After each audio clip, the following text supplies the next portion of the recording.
at the end of the day, it's all about, instead of being scared, it's about embracing it. Because if you really, it's the same thing for us as an organization. We're trying to leverage this service or product or this value that's coming, and every one of the people that are in our organization can do the same thing. And so it really becomes, how can I do more with less? And what I mean by less is less hassle, less distraction, less difficulty, right? So if everything becomes much more efficient and much more streamlined and much more teed up for that human interaction, you can really leverage your time and your skills and your ability to impact the person that you're trying to serve. Tiger Okeley. I'm with Oak Motors, and we are a 40-year this year family-owned business. We are second generation. My brother and I now, my mom and dad started it, and we're in Indiana, and we are a buy here, pay here dealership.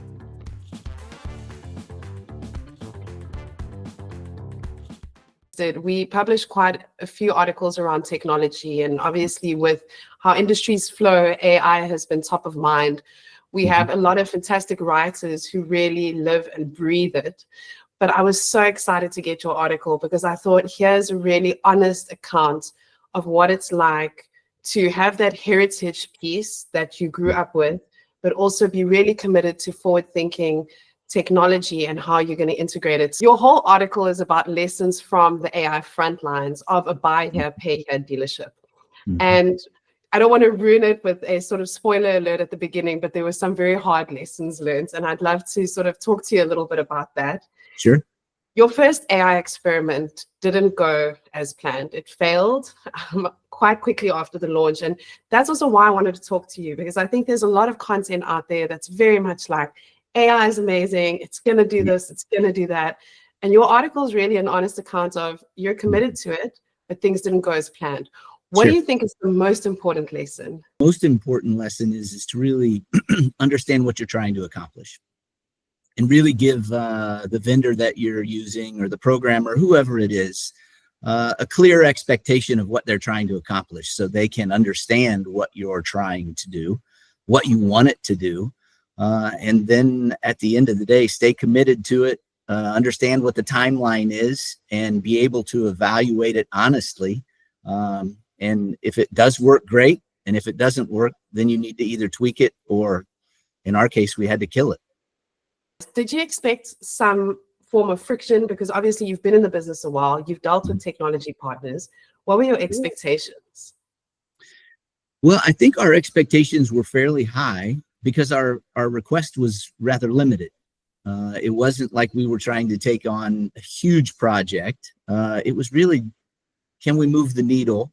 Can we implement AI to really do some of the things that don't add much value, but absolutely have to be done because it was associated with compliance? And so you need to know who you're talking to. They need to verify who they are and be able to handle those sensitive types of information. And it just was not able to meet the mark, not even, let's say, integrating with our software, our DMS platform, but just being able to interact with the customer on the other side. And this is something that's so important. I think even part of my mission of having conversations like these with people like you who are taking the risks, and I personally believe will see the rewards because of your attitude towards this. I think it's so important that people understand that it's not necessarily an easy fix, but that there are things that you can do to make it easier. And understanding your business, like you said, your business is an incredibly human-centric business. Yes. It's nuanced.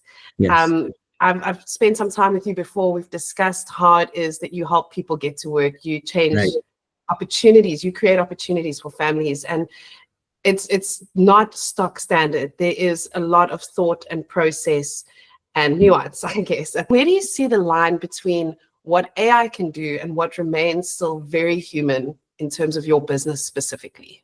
Globally, I think that,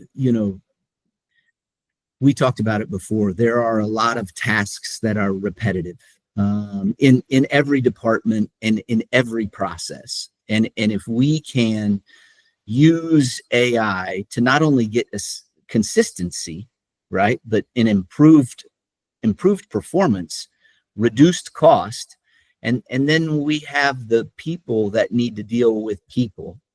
We have them be more free and capable to be able to handle those things that require that human interaction, instead of being distracted by the things that really aren't as important, still important, but not as important as that human interaction. Because really understanding what's going on, what's happening, what we can do, and come with some solutions to really solve whatever the issues or problems are in somebody's life, that's where people come into play, and that's what really matters. Absolutely. I completely agree. I think there was a really great interview I did recently with somebody based out in the UK. He is a performance psychologist, and he works at the intersection of AI and human beings. And he said something to me that really surprised me. I've never thought of it in that way, but essentially what you've just said is it allows you to enter a different state, a different brain state, because now you're not dealing with the mundane, the things that I wouldn't like. For task management is not something I'm excited about. Yeah. I like interviewing people. So this is something that I would want to do and automate them through AI, other things that don't require that element of that part of my brain. So I agree with you completely. Yeah, well, thank you. That's our hope, right? Because the more impact we can have, the easier it is, the better we can deliver it to the market.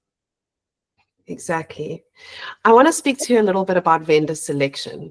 Yes. You mentioned being more selective with vendors and requiring a proof of concept before committing. Mm-hmm. What specific signs or metrics now convince you that a vendor is worth moving forward with? What lesson did you learn through this process? For me, it's it comes down to a very simple one, right? Don't tell me, show me. And I think that's it. And then you have some challenges too, because in a test environment that is very easy, right? But if you hear what somebody is saying and they're telling you this is what they can do, all that sounds great. Next step is, let me see it. And it's in a test environment. And if that goes well, then the next thing is, okay, now let me see it in a real situation. And so it really starts to vet out, is there some substance to what you're presenting, or is it a nice idea? And everybody has a lot of nice ideas, but they may not be ready yet to implement. Going to make AI truly transformative for buy here, pay here dealerships? What would it be? And I know that there are going to be people out there making notes. They should be. As someone with your experience, what is the one feature that you think technology can provide in the future that's going to change everything for the better? Oh, wow. The one feature, I think that really it response time.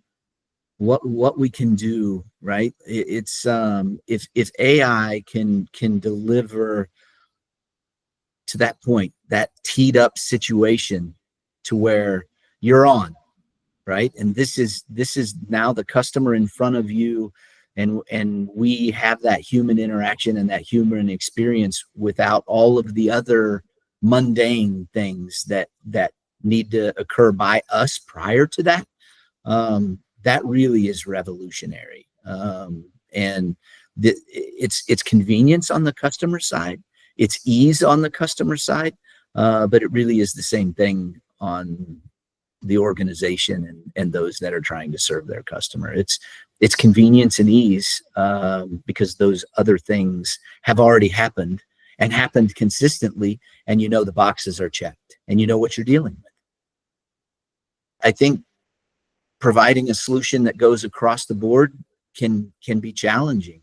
I think that it's possible, and I think it'll happen. Especially the market is driving it, right? There's so many changes and there's so many expectations, and there's so much cost, and you have to still be able to provide a high level of service and a quality product. So yeah, I think it'll get figured out. I think that they have a unique opportunity. Somebody does has a unique opportunity because it's a cost benefit balance, right? And some of the, what I'm going to say is the larger players in the market that don't have to change because they own the market, there'll be small pickoffs, but it'll gain speed and it'll gain traction if somebody provides that. And so they'll be forced to do that. And then again, it becomes, I think costs are going to come down because I think the big boys are pretty expensive. And the little independents have to figure out how to be able to provide that same service and product and value. And they're going to do it in a way that's got to be less expensive because they don't have the budgets. And so there will be a meeting of those two at some point in time. And all I know is things are moving pretty fast. There's time to vet things out, and things will not work and they'll have to figure it out. But I think it's going to be sooner than later for sure. I don't think we're talking 10 years from now, or 20 years from now. I think we're talking about, months, years, whatever that might look like,